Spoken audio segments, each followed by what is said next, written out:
Welcome. This week we'll be talking about editorial illustration. Editorial illustration is often referred to as the illustrator's bread and butter.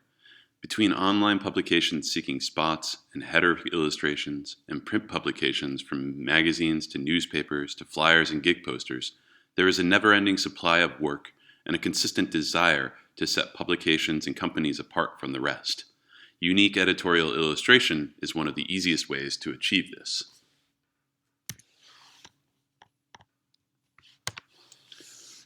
In magazine and newspaper layout, designers construct their designs around a mathematical grid. This allows a great deal of flexibility in the design process, while at the same time creating a strong foundation so that work remains consistent. For instance, if designers are to lay out their work in 12 columns, they can choose to break the page down into thirds, quarters, etc. Images could be aligned left, taking up 5 columns, and text 7 columns to the right, or so on.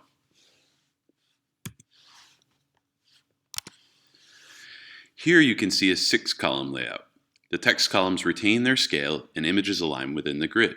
Whether it is an image floating to the left, as on the left-hand page, or placed at the lower left with a float around it, as on the right-hand page, the grid holds the design in place. As you can see, there are an infinite number of design possibilities when using the grid. But the important things to think about as an illustrator are how large your illustration is going to be, whether it will span the 2 pages or sit as a spot.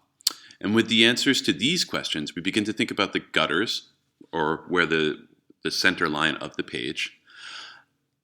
And we think about where the illustration will end at the outside of the page, or where the crop lines are.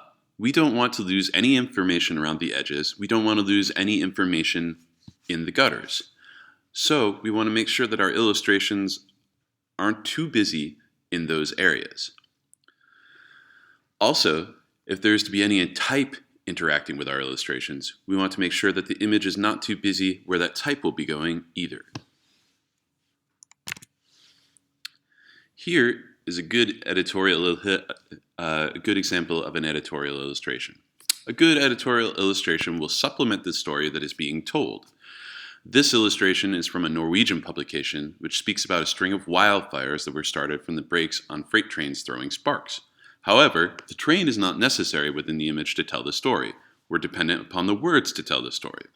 It is implied by the train tracks, which create a good sense of movement across both pages of the spread.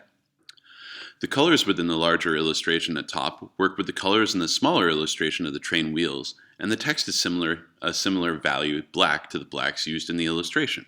So, you notice that designers will be designing around your illustration, or you will be giving a number of specs as to what they're thinking of within their design and have to work within those rules. Compositionally, the illustration at top takes up approximately a third of the layout, top to bottom, while the left to right of the hillside and the railroad tracks kind of work as a yin and yang. You notice that there's nothing really important happening in the gutter or where that fold goes through. Here, we have a Maggie Award-winning spread from the Scotsman Guide. The Scotsman's Guide are a company which makes illustrations and marketing materials for different companies. The Maggie Award being an award given to the best in magazines. So this is the best illustration in magazines. The illustration is laid out in such a way so that there's mostly negative space where the text is to go. However, the color and small bits of line work in the upper right-hand corner to really tie into the action which is happening on the left-hand page of the spread. Charles Santori, who sadly just passed away, was perhaps best known for his renditions of children's stories. However, his celebrity portrait work for the TV Guide is nothing short of iconic. The man did almost a decade's worth of work of different portraits of TV stars. And you'll notice that in designing for the TV Guide cover, he had to remain aware that the TV Guide logo was going to go in the upper left-hand corner at all times. So nothing important could be happening in that area of the illustration.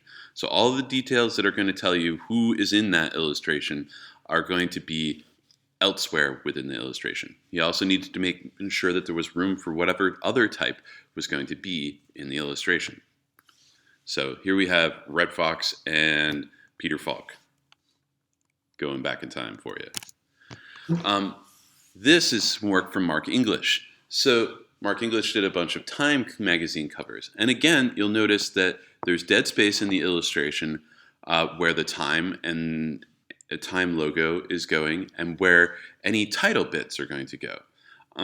These illustrations are both very detailed, but he's left a lot of blank space, essentially, to allow us to put in text where we need to.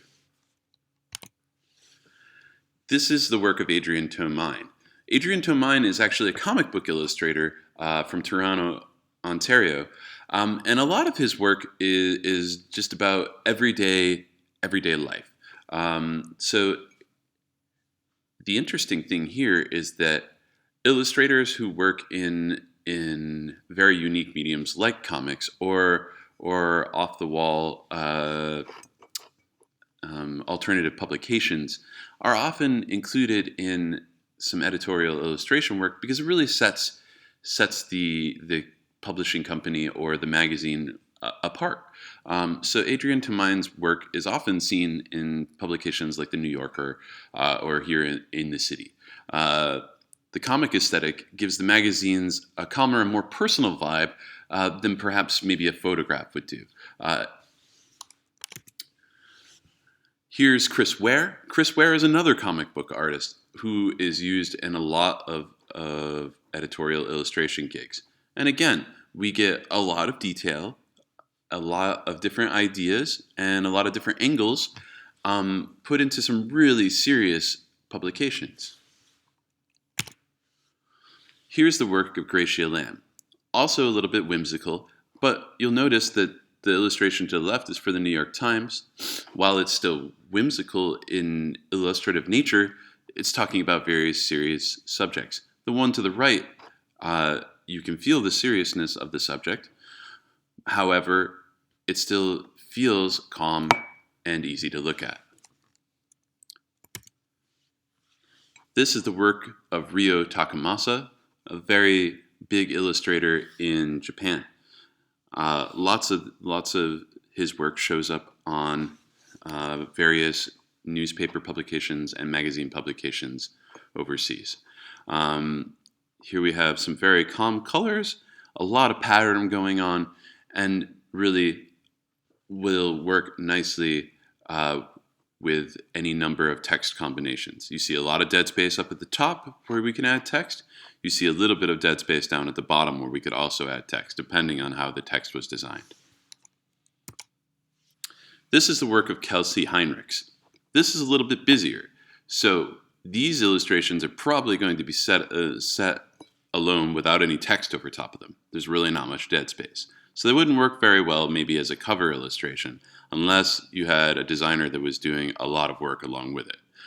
However, we really get a story behind both of these illustrations, so they would operate nicely alongside a good article. Really give it a little bit of supplemental information. We have a story on the left which is about bikes in the cities and going into the urban landscape, and the one on the right was for a review for James Mercer of the Shins' new album. Here is the work of John Tomac, and John Tomac ends up working in a lot of metaphor, so his pieces will often have something really graphic in it. By graphic, I mean it'll have a very solid design feel to it. So, I mean, the one on the left is pretty simple, but really speaks volumes. And then the one on the right maybe is a little bit more esoteric, but we're talking about problems with computers and plugging our fingers in the dike. So, just trying to cover up the problems as they come, and maybe not going to the root of the problem. So, really just kind of some more metaphorical ways of approaching the topic.